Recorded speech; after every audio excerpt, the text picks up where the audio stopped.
Free agency has kicked off, and apparently running backs are going out of style. Let's get it.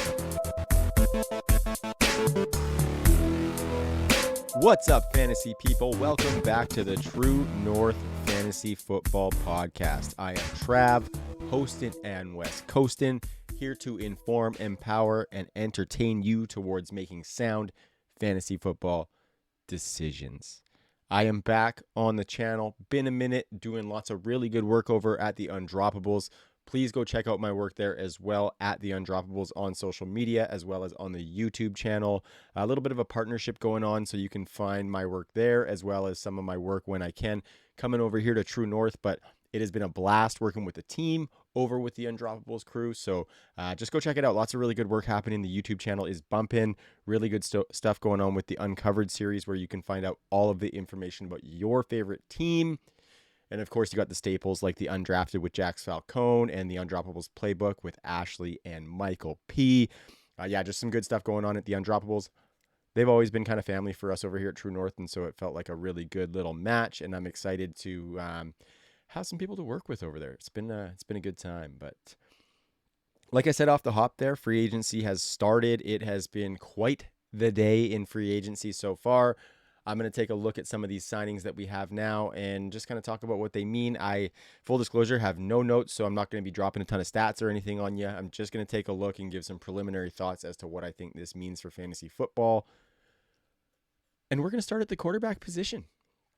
Yesterday, actually, I'm recording this on, it's Monday today, the start of the, legal tampering period. Yesterday, actually, Russell Wilson, who had previously already been informed of his release from the Denver Broncos, was paid $1.2 million for 1 year to go to the Pittsburgh Steelers. Denver is paying him a buttload to not play there, so that's why the veteran minimum at $1.2 million was feasible for Russ in Pittsburgh. And I think it's a really good match, to be honest with you. I think him and Tomlin could have a bit of a nice gel together. I can't remember who said it, but somebody said that they can both be kind of cringeworthy together, Ken Tomlin and Russell Wilson. So I thought that was kind of a funny take. What does it mean for fantasy football? We have the insertion of Arthur Smith on that team. We know they're going to be run heavy under Artie. We like that for Jaylen Warren. We like that for Najee Harris. But now we have Russell Wilson coming in, and what does that do for this team? As far as the pass catchers, I really, really like it for George Pickens in particular. I think he's the most certain piece on this team, right? Deontay Johnson could end up being traded. There are some rumors where that's concerned. And so we don't necessarily know what's going to happen with him. So it's hard to form a concrete opinion on Deontay Johnson. But I think when it comes to George Pickens, this is a really nice boost for him, just because we know Kenny Pickett in his deep ball woes. You know, he's got those little dick beaters. He can't really grip the ball and throw it down the field very well. Had to say that's dick beater season coming off the combine, talking about that hand size and stuff like that. So Kenny Pickett was not one of those big hands quarterbacks.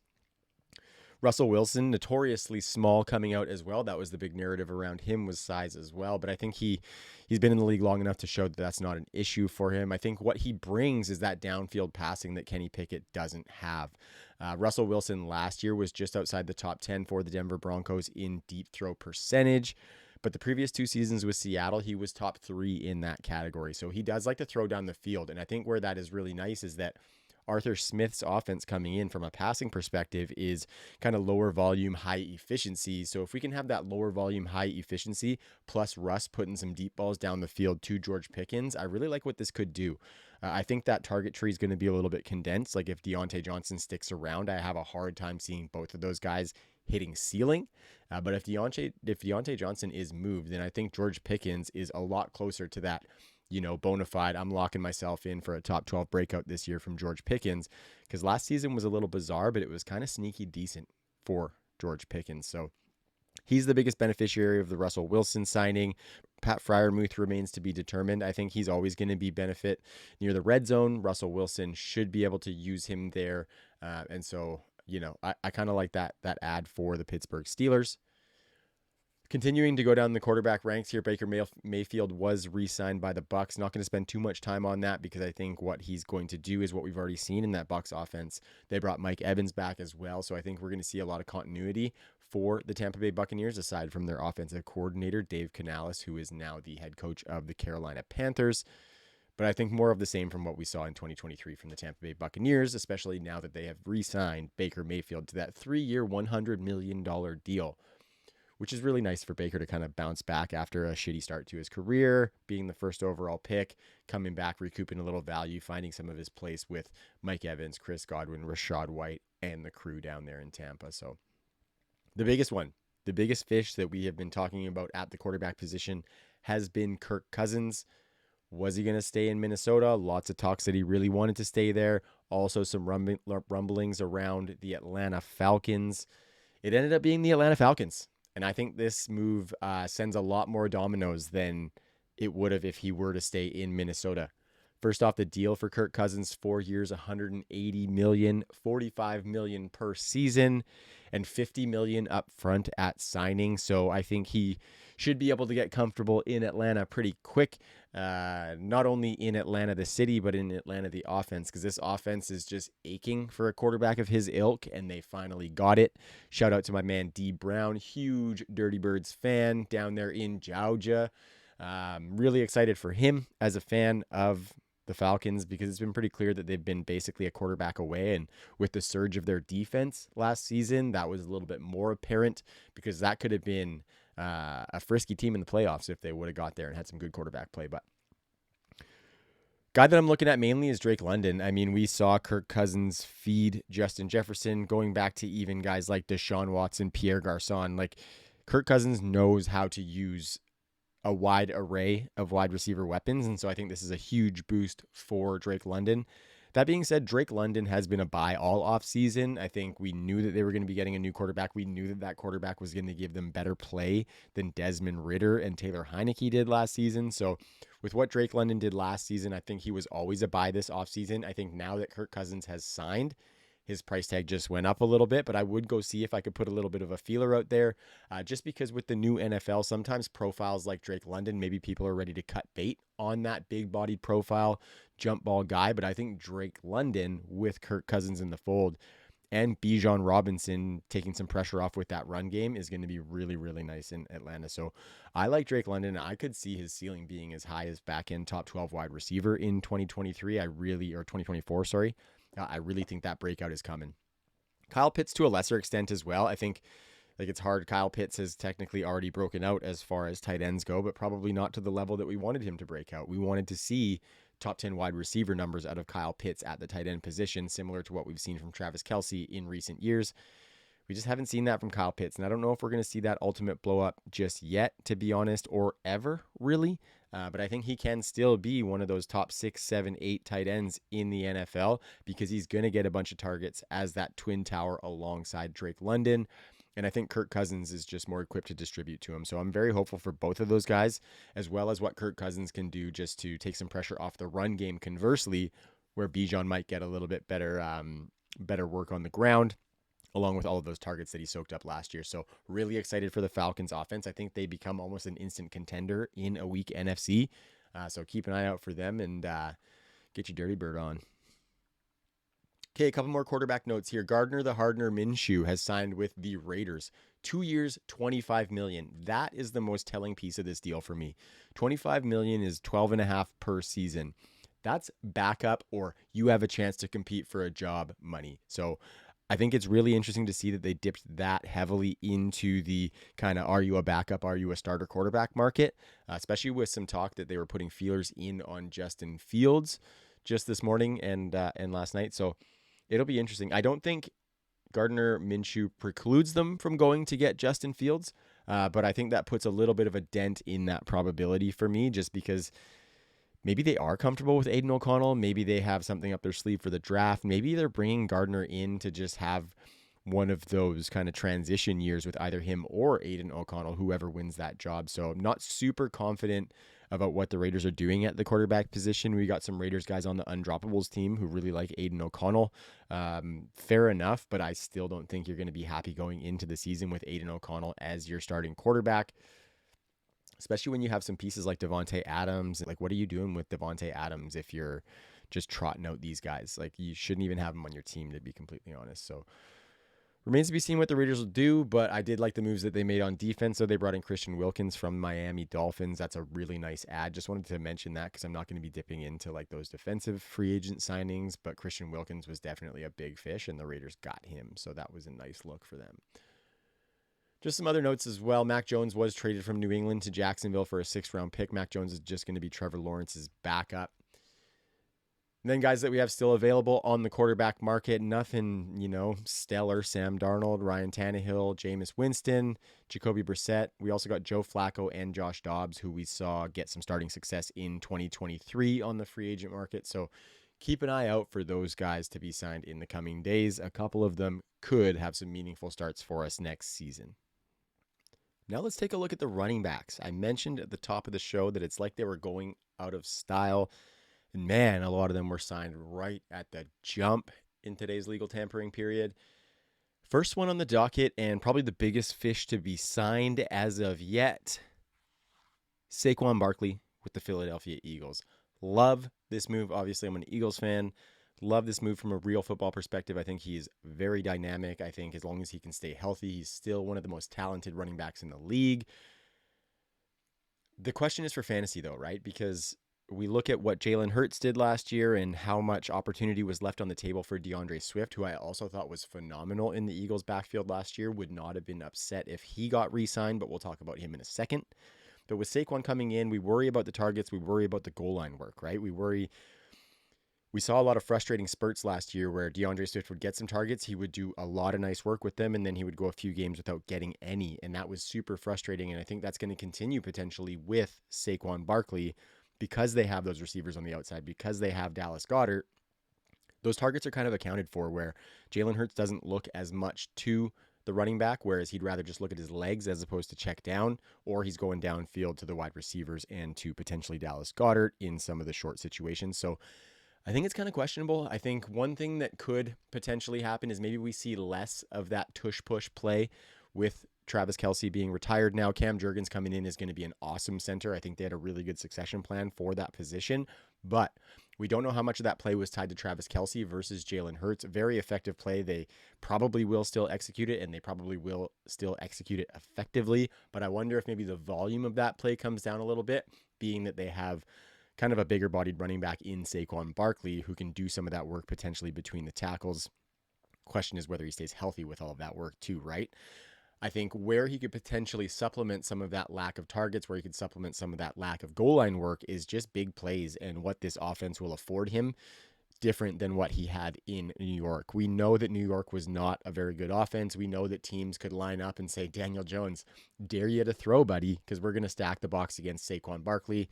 Can't really do that in Philadelphia, right? So Saquon Barkley is going to be back there. He's going to have A.J. Brown, Devontae Smith on the outside. He's going to have Jalen Hurts as a rushing threat, and then Dallas Goedert as the safety net. I don't think teams are going to be able to stack the box like that against the Eagles with Saquon Barkley as they were in New York. So I really think Saquon Barkley could see an uptick in big plays, some of them resulting in some of those touchdowns, as well as some of that goal line work. Maybe he converts a little bit better than did DeAndre Swift.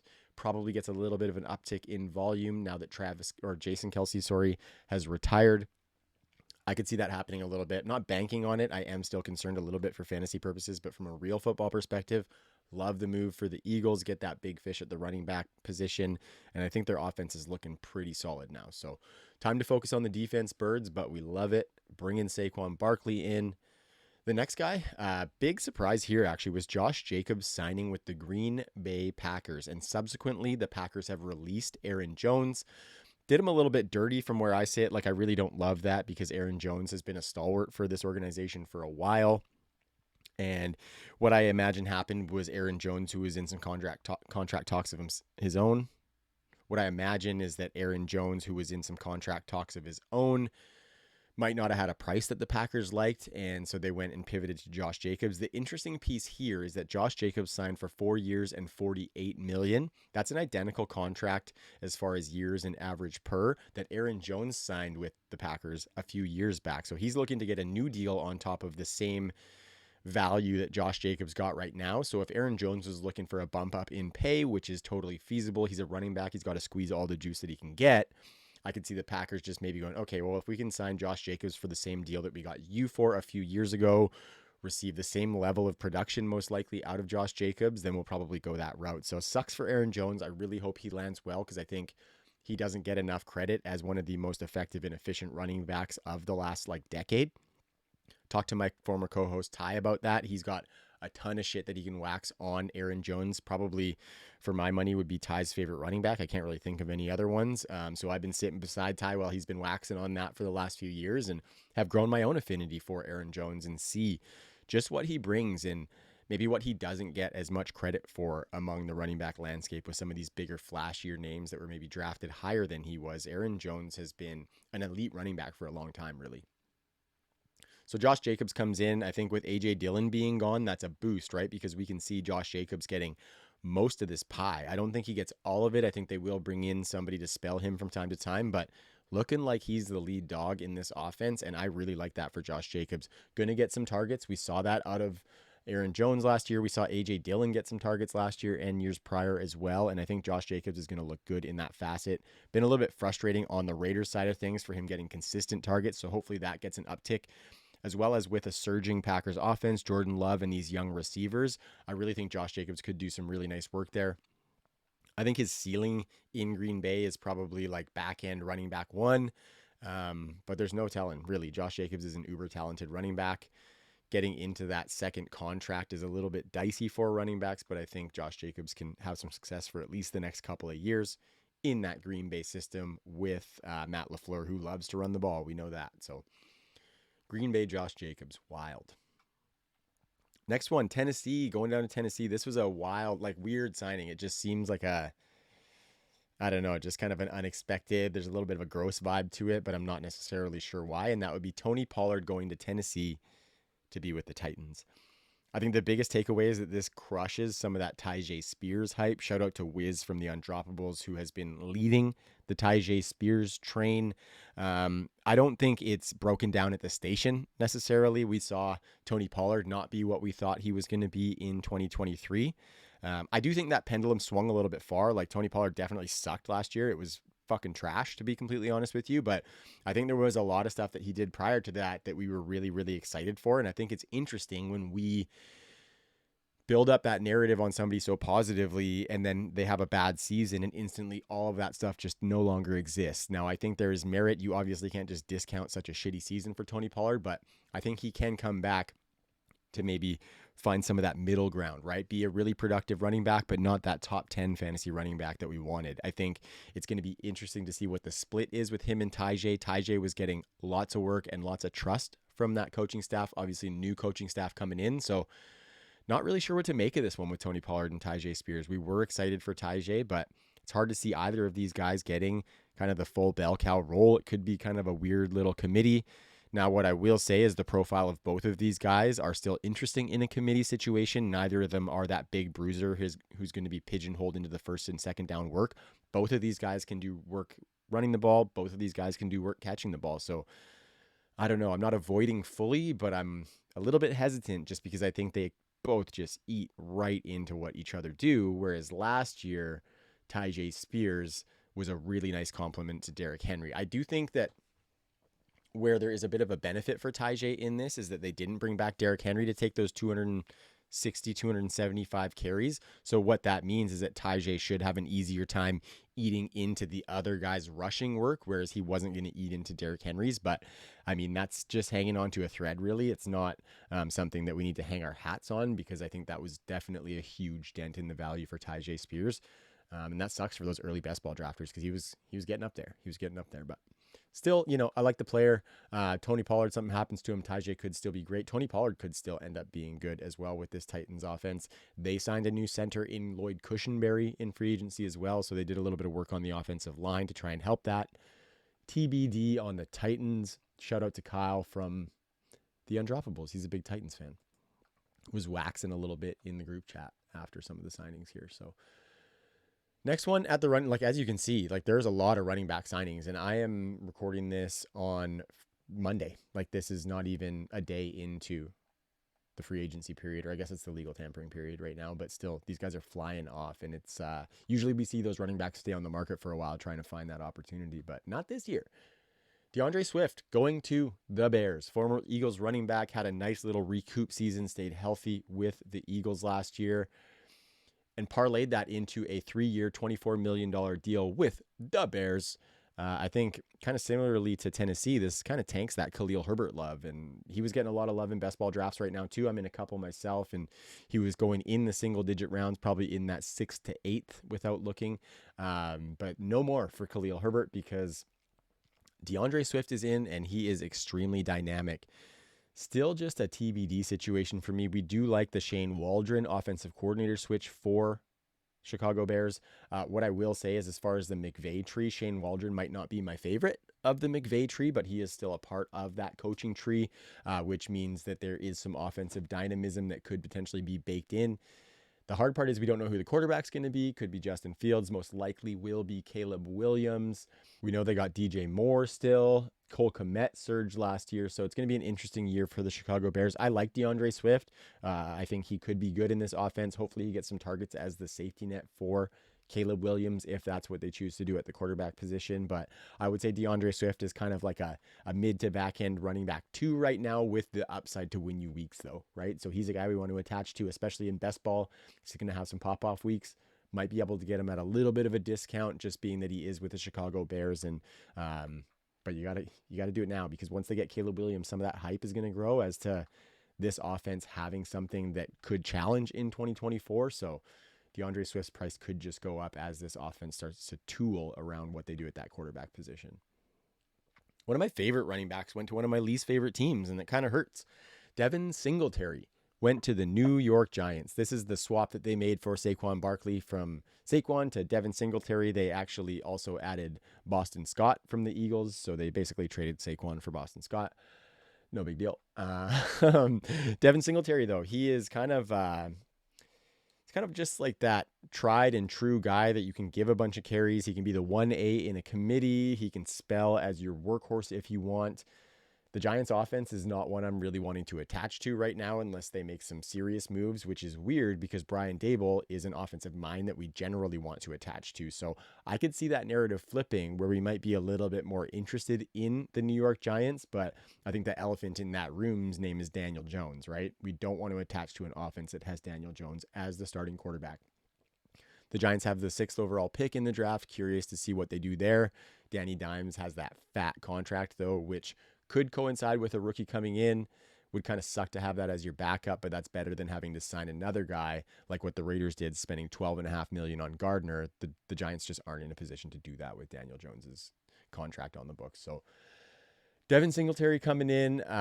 Brian Daboll is familiar with him from their days in Buffalo, so I think this is a good signing for the team. Probably better for real football than it is for fantasy football. Devin Singletary, if we do see him become that 1A-ish in the offense, he could have some, running back 2 value. I would see him more as a running back 3, though, just on the basis of being in that Giants offense that I think still needs a couple years before we're going to see it come into what we expect out of a Brian Daboll offense, really. Couple more signees here. Antonio Gibson goes to the Patriots, 3 years, $11.25 million. That's real money for Antonio Gibson for sure. Not sure what to make of the Patriots at all right now. I'm kind of washing those previous narratives, whereas previously we'd be like, right on, James White, Kevin Falk role for Antonio Gibson, bunch of targets coming his way. He's going to be an awesome value. We don't know that that's the case for the Patriots now, though. We've got Gerard Mayo coming in as the head coach, Alex Van Pelt as the offensive coordinator. I just talked about the targets there. I think what Alex Van Pelt is a positive for is for the running game. 3 out of the past 4 years as the offensive coordinator of the Browns, Van Pelt has had Cleveland in the top 5 in rushing attempts, rushing yards, and rushing touchdowns 3 of the past 4 years. So we know this is going to be run heavy. This is good for Ramondre Stevenson. Antonio Gibson definitely would eat into whatever targets would be available. I'm not confident that he necessarily eats into the carries as opposed to is just an add-on on top of that volume that's going to be provided by the Alex Van Pelt offense. So Gibson, I'm tentatively hopeful. We liked the profile here at True North. If you listened to us way back then, we liked Antonio Gibson as the former wide receiver who can catch passes. He showed a little bit of flashes in his rookie season. Not great Bob last year with the Commanders, moving on to a new place in New England. Let's see if there could be a little bit of an uptick. I think, he's just a dart throw at best right now. And with the money that they gave him, it looks like they're probably going to give him some form of work. Maybe they really like him in certain facets of the game. So yeah, a dart throw on Antonio Gibson is not something I'd be opposed to. Maybe a little throw in a trade if you need to shore up that running back position and fire some upside. So have at her. This one I really like, and this is the last signing I'm going to talk about. Gus Edwards does not sign with the Baltimore Ravens, as I kind of thought he would sign back there and be kind of their fallback option if they couldn't get one of those bigger fish. Gus Edwards actually goes to the Los Angeles Chargers, and I think this move is awesome for him. I think Jim Harbaugh is going to be one of the most run-heavy, head coaches, offensive coordinators, whatever you want to call it, in the NFL. We expect the Chargers to run the ball a lot. I do not love what that does for this passing offense. I am very concerned for the upside that we could see and that offense's ability to feed more than one pass catcher. But what I am excited for is their starting running back and probably even their second running back. Everybody's talking about them as a landing spot in the draft for running back, and I think that's still completely viable. Gus Edwards comes in on a 2-year deal. He is going to be the 1B. He showed really well for Baltimore last year. He's just one of those stalwarts, not flashy, not going to do a bunch, but he's going to punch it in at the goal line and he's going to bust a couple plays off for you here. He can get you that 4 yards every time out if you need him to. Gus Edwards will be that for Los Angeles. I'm intrigued by that player. You want the second, third running back on this team because that third guy is going to get some meaningful carries at some point, just with the laws of attrition among the running back position. We really like the Chargers offense as far as a rushing perspective. So just attach. And Gus Edwards is the first guy that we can kind of anchor to. So I'm doing it. Actually just saw in one of the best ball drafts I'm in, just before me, Gus Edwards went in the 15th round of a draft, and I think that's an absolute steal for what he could potentially do. Like, he's the king of 825 and 9 touchdowns. You know what I mean? Gus Edwards could easily do that for the Chargers this season. And he's sweet because we don't expect more out of him. We don't expect him to get a bunch of targets. We don't expect him to put up 1,418 touchdowns. He does what we expect, and he's reliable that way, right? So we got to love Gus. Even if you hate that he took Jerome Bettis' nickname. Okay, some other notes here. Oh, just Aaron Jones released by Green Bay. Very curious to see where he lands. I really hope it's an advantageous situation with an offensive line. Running back still available. There's going to be some dominoes falling. Derrick Henry, probably the biggest fish. He's been linked to Baltimore. Austin Eckler is still out there. I saw a report that the Raiders might be looking at Austin Eckler. I think that would be really, really interesting to kind of take a load off whatever their quarterback situation might be. I don't think they're going into this season with Zamir White as their bona fide starter or Amir Abdullah. As much as I love the Abdullah Express, it ain't going to happen. Aaron Jones mentioned him. Zeke Elliott, not a ton of juice left in the tank, but I think he could probably slot into kind of that description of Gus Edwards that I just put, 825 yards and 8 touchdowns or something like that, punching it in at the goal line. We also saw him get a decent amount of targets last year for the New England Patriots. So Zeke Elliott could be one of those interesting, we're not excited about it, but we're going to draft you and you're probably going to give us a few good weeks.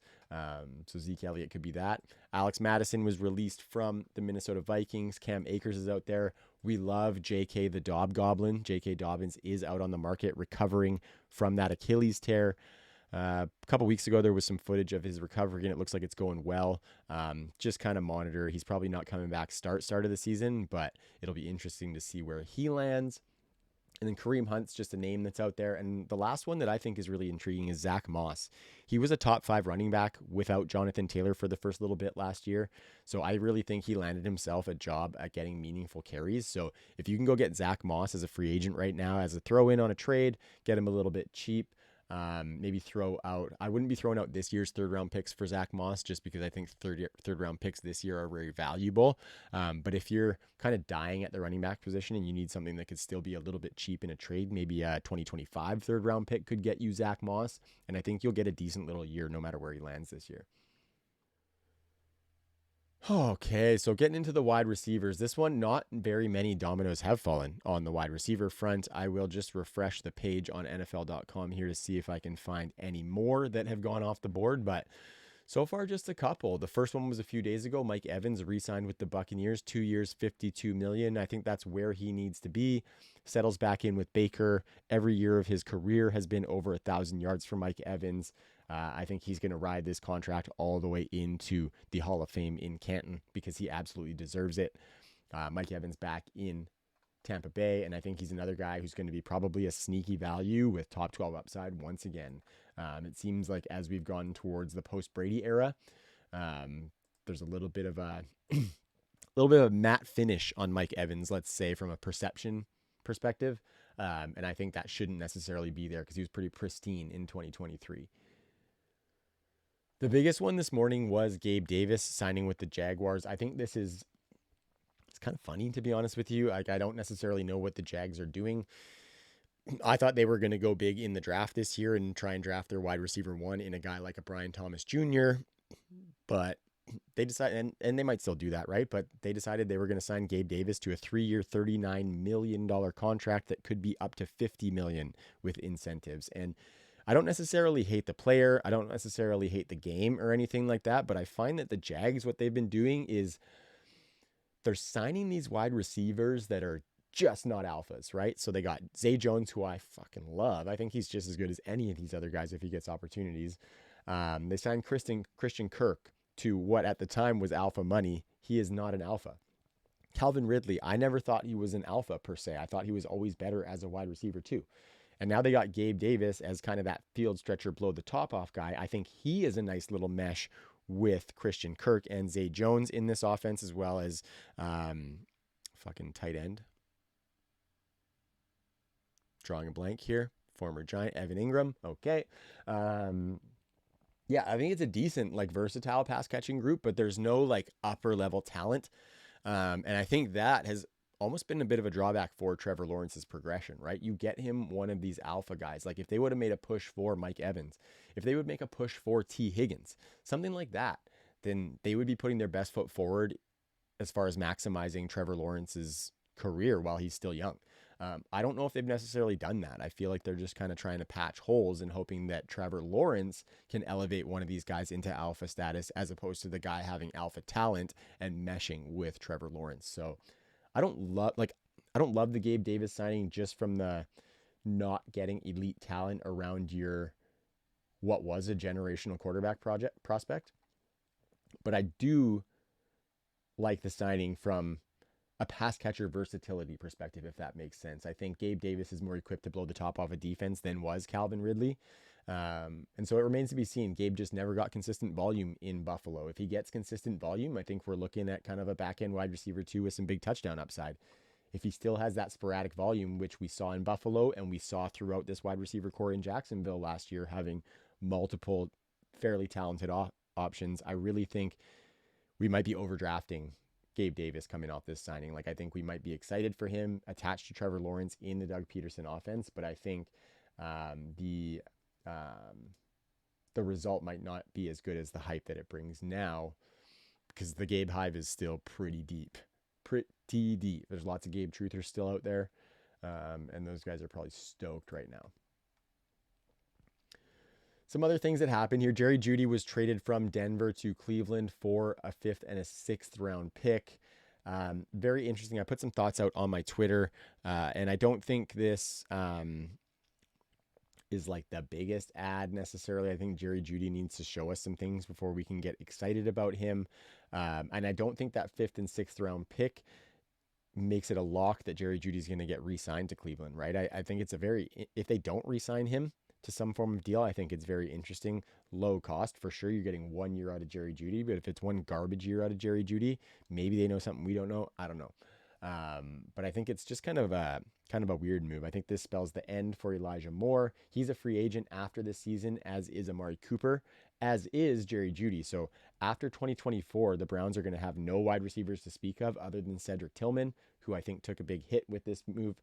It's just hard for him to get on the field. So the Browns have a bunch of weapons. I'm not hopeful for Jerry Jeudy. I think Amari Cooper is the only guy who actually has any ceiling in this offense. So he's the only receiver I would be attaching to. If they move Elijah Moore into a different situation and send him back into another team, I might be interested because I like that talent. Jerry Jeudy, though, I'm kind of out on him now after what we've seen over the last couple of years. Kind of calling him Jerry Jaggy. Shout out to Steve Smith Sr. Michael Pittman Jr. re-signed with the Indianapolis Colts for 3 years. I think that's a great move for them, locking up the alpha for Anthony Richardson. The Jaguars should take some notes from their division rival. Getting one of those elite options like Michael Pittman has been underrated elite the last couple of years, and so I like this. Big body target to go with that slot demon that I think is Josh Downs. Anthony Richardson is looking good coming into his sophomore season. Hopefully he can just stay healthy and show us what he got. T. Higgins requested a trade from the Cincinnati Bengals after getting the Chies tag.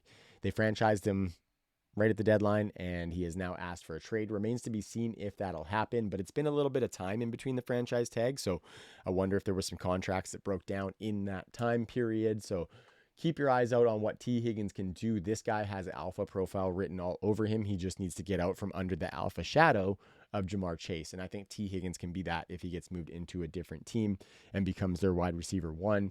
Not sure where he would go necessarily. I think of teams like the Carolina Panthers could bring him in to be Bryce Young's wide receiver one.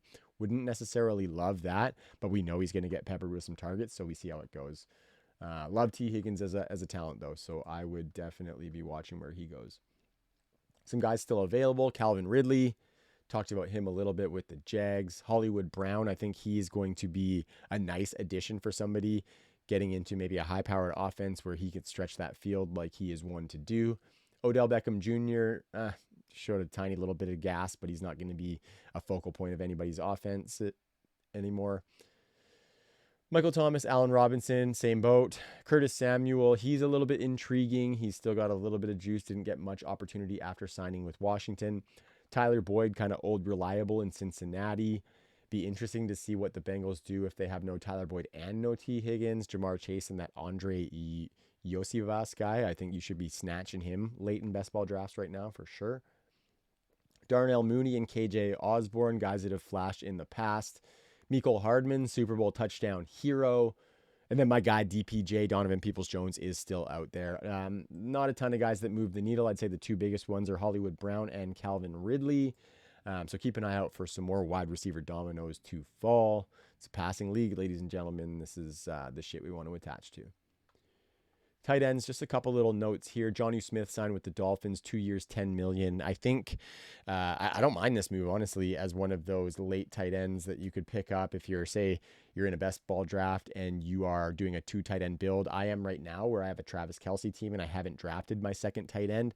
This signing makes me a little bit more interested in a guy like Jonnu Smith as maybe my second tight end. I could see him rounding that roster out. I think the upside is in the touchdowns and maybe some of the yak.